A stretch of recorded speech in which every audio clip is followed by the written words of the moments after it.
Olá, bem-vindo à quarta temporada do PQU Podcast, o podcast para psiquiatras em formação. Aqui é evidência com opinião. Eu sou o Luiz Alberto Etten e é uma satisfação tê-lo como ouvinte. Nesse episódio do PQU Podcast, abordaremos aspectos práticos, legais e éticos do prontuário psiquiátrico, documento elaborado pelo psiquiatra e ferramenta fundamental para o seu bom trabalho. O Vinícius está aqui comigo na bancada. Tudo bem, Vinícius? Tudo em ordem. Esse é mais um episódio motivado e impulsionado pelo pedido de um ouvinte. Levamos a sério todas as mensagens que recebemos e anotamos as sugestões de temas para que oportunamente sejam incluídas na nossa grade. E é curioso, né, Vinícius, como muitas vezes a ideia do ouvinte é um tema que já estava na nossa cabeça, no nosso radar. Faltava mesmo uma motivação para levarmos adiante. Sinal que estamos bem sintonizados. Mas vamos em frente. Vamos lá.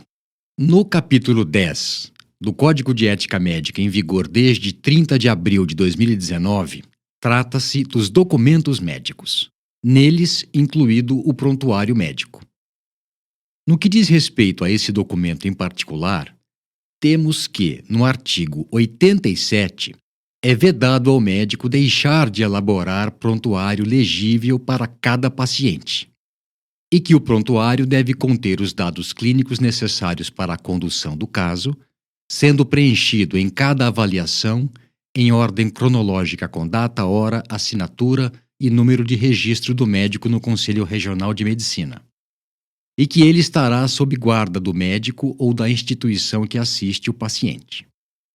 No artigo 88, explicita-se que é vedado ao médico negar ao paciente ou ao seu representante legal acesso a seu prontuário, deixar de lhe fornecer cópia quando solicitada, bem como deixar de dar explicações necessárias à sua compreensão, salvo quando ocasionarem riscos ao próprio paciente ou a terceiros. No artigo 89, Vinícius, consta que é vedado ao médico liberar cópias do prontuário sob sua guarda, exceto para atender à ordem judicial ou para sua própria defesa, assim como quando autorizado por escrito pelo paciente. Finalmente, no artigo 90, fica claro que é vedado ao médico deixar de fornecer cópia do prontuário médico de seu paciente quando de sua requisição pelo Conselho Regional de Medicina. No prontuário devem constar de forma organizada, objetiva e concisa todos os dados relativos ao paciente. Feito no consultório ou hospital, o prontuário é constituído por informações valiosas para o paciente e para o médico. Creio que ficou claro, né, Vinícius, que apesar do termo prontuário médico, esse documento é, na verdade, de propriedade compartilhada do médico e do paciente. O paciente tem pleno direito de acesso e pode solicitar uma cópia a qualquer momento. Ao médico e ao estabelecimento de saúde, cabem a elaboração e a guarda do prontuário. Antes de continuar, Luiz Alberto, gostaria de reforçar que o PQU Podcast é um projeto independente, realizado com recursos próprios, sem patrocínio, e com o intuito de divulgar informações que julgamos serem de interesse para o psiquiatra em formação. Se gosta do nosso podcast, divulgue-o, compartilhe-o com seus colegas, pois é desse modo que vamos aumentar seu alcance. Legal. E dado esse recado, vamos em frente. Apesar dos grandes avanços em neurociências, não temos ainda em psiquiatria exames laboratoriais e procedimentos que sejam tão informativos quanto observar e conversar com o paciente, escutando-o com atenção e interesse.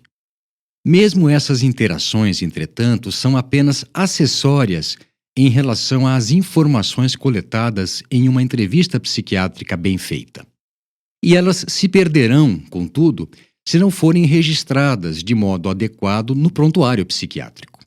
Então, nesse episódio do PQU Podcast, falaremos sobre como deve ser a confecção, manuseio, manutenção, modo de arquivamento e armazenamento do prontuário psiquiátrico em consultório, utilizando como referência o sistema que desenvolvemos em nossa clínica. Certamente não é o único e nem sabemos se é o melhor, mas tem funcionado bem por décadas. O trabalho do médico durante uma entrevista psiquiátrica não é nada simples. lidamos com várias tarefas ao mesmo tempo, todas igualmente importantes, e que, apesar de relacionadas e concatenadas, são bem diferentes umas das outras. Isso é verdade, Vinícius, mas especificamente sobre o prontuário, do que é que você está falando? Eu estou falando de 3 tarefas, como eu disse, relacionadas, concomitantes, mas independentes. A primeira, a tarefa de anotar dados da história colhida, de modo ordenado, em formato padrão, durante ou logo após a entrevista. A segunda tarefa, registrar o raciocínio clínico por trás da formulação de perguntas, hipóteses e da solicitação de esclarecimentos durante a entrevista. E a terceira tarefa, organizar a estrutura da história colhida, a partir de uma entrevista que nem sempre segue a ordem em que você deve e pretende anotá-la. E com isso em mente, e sabedores que nem todas as informações serão obtidas logo de cara na primeira entrevista, é fundamental caprichar no registro dos dados à medida que eles vão sendo obtidos das diversas consultas. O prontuário é um trabalho em andamento, realizado aos poucos. Tudo o que foi feito deve ser registrado, mas sempre se pode acrescentar uma informação nova na seção a que ela pertence. Quando o paciente relata algo novo, e muito frequentemente ele faz isso à medida que sua confiança aumenta com a repetição das consultas e o andar do segmento, nós incluímos o adendo no devido local em destaque com a data em que ele foi feito. Eu gostaria de fazer aqui um questionamento que, a meu ver, é básico e organizador. Lógico, qual é? É o seguinte: para quem que se escreve o prontuário? Quem vai lê-lo? Excelente ponto. Eu posso responder o que eu acho? Pelo menos aqui em nosso meio? Lógico, já conversamos sobre isso e sei que pensamos parecido. Em nossa situação, na nossa clínica, cada um de nós escreve para si mesmo, para organizar os dados, o raciocínio clínico baseado no relato do paciente que fundamenta o encaminhamento do caso. Ou, no máximo, pensando que o outro poderá consultar as anotações. E para o paciente, escrevemos para o paciente também. Em hospitais e clínicas maiores, para os colegas e outros membros da equipe que eventualmente terão contato com o caso do paciente. É isso. A gente escreve para a gente mesmo e para o paciente. Mas nos Estados Unidos, não sei se sabia disso, mas está lá no livro do Shia, há uma preocupação em se preencher o prontuário para leitura de auditores de planos de saúde, do managed care e de advogados em busca de falhas para mover uma ação contra o profissional ou a instituição. O livro é o Psychiatric Interviewing, não é? É isso mesmo. Legal. E Vinícius, já que você mencionou, poderia explicar muito brevemente o que é o Managed Care? É um sistema de gerenciamento de saúde amplamente utilizado nos Estados Unidos. Ainda não chegamos nesse ponto. O nosso prontuário continua sendo mais uma ferramenta para o bom atendimento e bom encaminhamento do caso do nosso paciente. Vamos ver até quando. Mas foi aí que entendi por que os americanos se queixam tanto do que eles chamam de paperwork. Deve ser bastante desgastante diariamente você fazer as anotações de todos os seus pacientes, tendo em vista proteger-se de possíveis acusações. Nem diga. Mas vamos em frente. O prontuário psiquiátrico deve conter, além da identificação da queixa principal e da história da moléstia atual, os seguintes itens, não necessariamente nessa ordem: interrogatórios sobre diversos sistemas, antecedentes pessoais, incluindo história pessoal, médica e psiquiátrica, antecedentes familiares, exame do estado mental, resultados de exames subsidiários que porventura o paciente traga consigo, as hipóteses diagnósticas, a principal e as associadas, os diagnósticos diferenciais, a conduta tomada e ideias para alternativas terapêuticas futuras caso a prescrita não dê os resultados almejados. Como já foi dito, dados novos, vindos a conhecimento durante o segmento, devem ser acrescentados nas suas respectivas sessões, seguido da data em que este dado foi colhido e anotado. Além disso, cada nova consulta deve ser registrada com data, evolução do quadro, mudanças de conduta com sua devida justificativa. Na medida do possível, tentamos também registrar contatos telefônicos e por WhatsApp. Em nossa clínica, os dados de identificação são padronizados e colhidos pela atendente antes da consulta. A partir do momento em que escrevemos algo na pasta do paciente, ela não mais tem autorização para abri-la, nem que seja para checar telefone ou endereço. Somente o Vinícius e eu temos acesso ao conteúdo das pastas dos respectivos pacientes. Quando um de nós atende intercorrência de paciente do outro, pedimos permissão para ele, o paciente, para consultar as anotações feitas. E temos como regra colher o que consideramos o mínimo essencial de informações de cada item. Se não for possível fazer isso logo no primeiro atendimento, nos preocupamos em obter os dados faltantes nas consultas de seguimento, além de registrar a evolução do caso, é claro. O que é mínimo essencial pode variar dependendo do profissional. Mas para lhe dar uma ideia, eu vou dizer o que é que nós consideramos como tal. O contexto em que se deu o atendimento, caso ele seja diferente do habitual, no domicílio do paciente, em um hospital, em um outro cômodo e por que razão isso se deu. Na nossa clínica, por exemplo, que fica em um sobrado, nossas salas, a do Vinícius e a minha, ficam na parte de cima, mas nós temos um consultório embaixo para atendimento de pessoas com dificuldades físicas. A história da moléstia atual começa com uma breve descrição dos sintomas que motivaram a consulta psiquiátrica, sendo que os mais incômodos e intensos são descritos com mais detalhes. Sempre solicitamos uma estimativa de quando começou o problema atual, do quanto ele comprometeu o desempenho em relação ao que o paciente lembra de ser o seu normal, de que maneira está diferente do seu normal, se o quadro teve relação com estressores e quais foram eles. Anotamos também a sequência de surgimento dos sintomas e os efeitos positivos e negativos de intervenções já realizadas. No caso de transtornos crônicos com anos ou décadas de duração, é raro incluirmos sob esse tópico mais de 6 meses da história e nos interessamos mais pelo que aconteceu nos últimos 30 dias. Mas eu costumo anotar nessa seção do prontuário como se deu o início do quadro, mesmo que ele tenha sido há muito tempo, tentando recuperar o contexto e a sintomatologia dessa ocorrência. Mas eu sei de colegas que anotam isso com mais detalhes nos antecedentes psiquiátricos.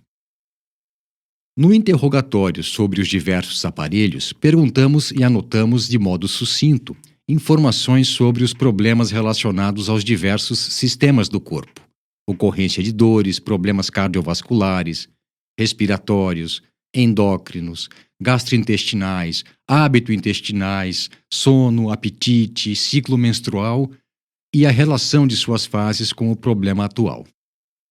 É nos antecedentes pessoais, no registro da história de vida de alguém, que a coisa pode se expandir mais, principalmente se o paciente for detalhista, se ele gostar de falar, tiver mais idade ou apresentar um quadro de longa duração, pelo menos no entendimento dele. Recentemente, eu atendi pela primeira vez um senhor com 70 e poucos anos, lúcido, em boa forma física, apresentando um primeiro episódio depressivo e que nunca havia se consultado com um psiquiatra antes. Logo de cara, após se acomodar na poltrona, me disse que seu problema era antigo e que gostaria de começar do começo. Ao que eu respondi: ótimo, temos tempo, vamos lá. Ele então, Vinícius, tomando fôlego, começou seu relato. Então, doutor, minha mãe contou que teve problemas na minha gravidez e no meu parto. Meu amigo, quando a consulta começa assim, haja habilidade para extrair o que realmente importa para o raciocínio clínico e encaminhamento terapêutico, dessa enxurrada de informações que o paciente dá. E veja bem, ele dá essas informações por necessidade, por achar que é assim que deve ser, e com isso fazer bem ali a sua parte. Nesses casos é bem difícil. Mas a verdade é que, no mínimo, ao cabo da primeira entrevista, os antecedentes pessoais deverão conter onde o paciente nasceu e as andanças que fez, intercorrências na infância e adolescência, até quando estudou, o que fez como formação, em que trabalha e já trabalhou, se é ou já foi casado ou teve relacionamento afetivo mais duradouro, se tem filhos, qual sua fonte de subsistência, com quem mora e em que condições, nome do cônjuge e dos filhos, se tiver. Também se teve problemas de saúde, intercorrências médicas que exigiram tratamento mais incisivo, hospitalização, cirurgia, os medicamentos que toma atualmente por conta de seus problemas de saúde atuais, todos os medicamentos, mesmo o de uso eventual, e os episódios prévios de transtornos psiquiátricos, caracterizados do melhor modo possível, as intervenções terapêuticas realizadas anteriormente e os resultados obtidos, envolvimento anterior com álcool e drogas e suas características, e a ocorrência de tentativas de suicídio. Nos antecedentes familiares, anotamos os nomes dos pais e irmãos, se estão vivos, a situação conjugal de cada um, se há problema semelhante ao do paciente na família ou casos de transtornos mentais graves nos parentes. O exame do estado mental, as observações que competem a todo psiquiatra fazer incluem aparência, atitude, afetos, humor, comportamento, discurso, forma, processo e conteúdo do pensamento, percepção, cognição, julgamento e juízo crítico da realidade.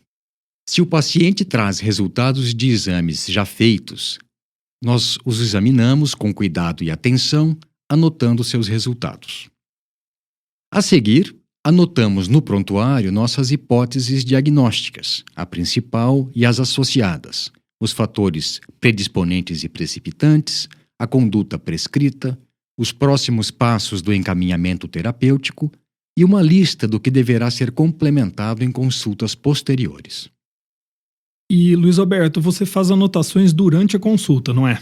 Sim, eu treinei muito, eu me empenhei desde o início e me empenhei tanto que eu acabei ficando bom nisso, Vinícius. Você anota depois, né? Sim, mas o quanto antes. E muito por influência sua e também com o tempo de treinamento, tenho conseguido tomar mais notas durante a entrevista, sem que isso interfira muito na minha interação com o paciente. Mas tá aí uma coisa difícil de se fazer. É difícil mesmo. É fácil falar, é fácil recomendar que se faça, mas é bem trabalhoso. Eu achei, Vinícius, que seria interessante compartilhar com o ouvinte uma experiência curiosa em que houve solicitação do prontuário de uma paciente pelo CRM para averiguação de uma denúncia feita contra mim pelo marido dela, por intermédio do advogado dele, de que eu teria falseado informações de um relatório médico que eu redigi a pedido dela e que havia sido anexado ao processo de divórcio litigioso deles. Foi a primeira vez que isso me aconteceu. E foi aí que surgiram algumas dúvidas e inseguranças.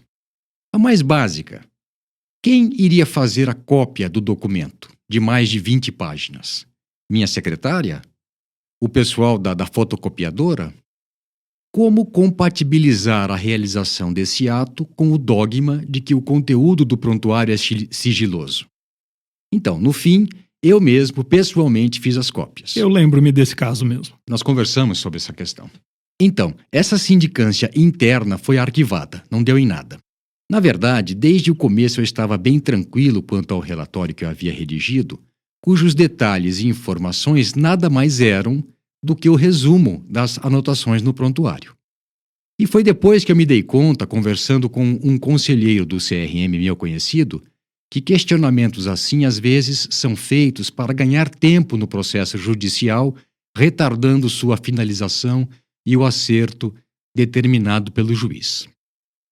Mas também na conversa com o conselheiro responsável pelo recebimento do prontuário e da argumentação que eu preparei em minha defesa, eu entendi, até porque ele foi bastante enfático, que o prontuário bem feito é a nossa maior proteção contra processos.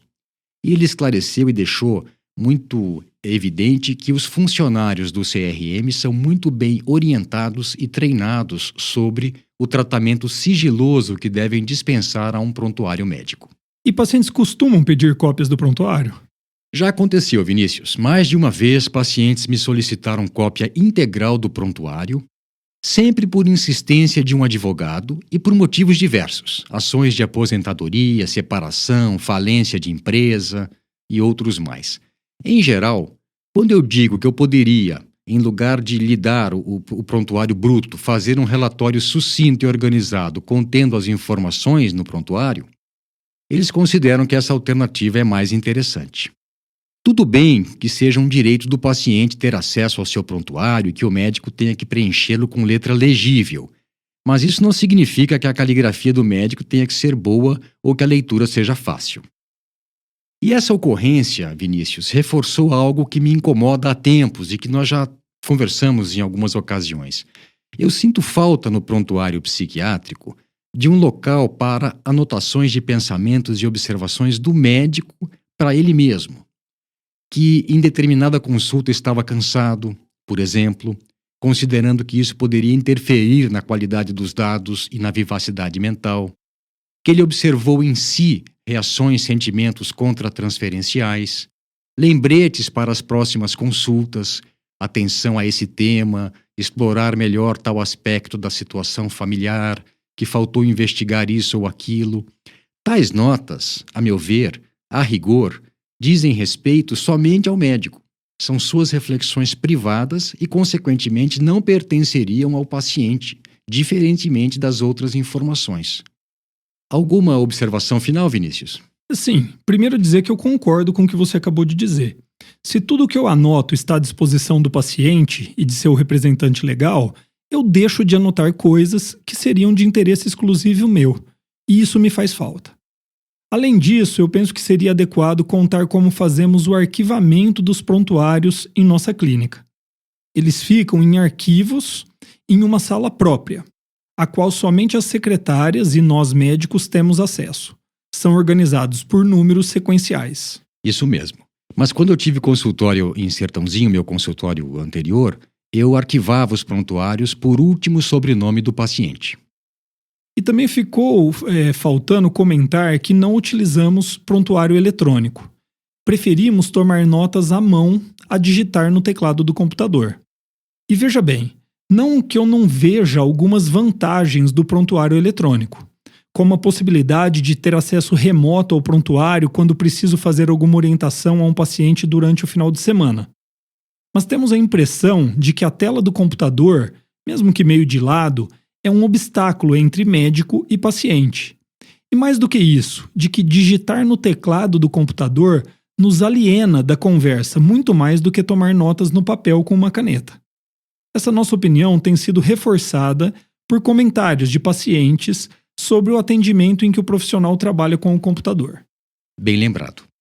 E com essas considerações, finalizamos esse episódio em que conversamos sobre aspectos práticos, legais e éticos do prontuário psiquiátrico. Esperamos que ele lhe tenha alguma utilidade. Um abraço e até a próxima. Um abraço. Acesse nossa página no Facebook. Lá você vai ficar por dentro de tudo o que acontece no PQU Podcast. Visite nosso site www.pqpodcast.com.br. Nele estão disponíveis todos os episódios já publicados, com as respectivas referências, organizados por data, autor e sessão. O PQU Podcast agradece sua atenção.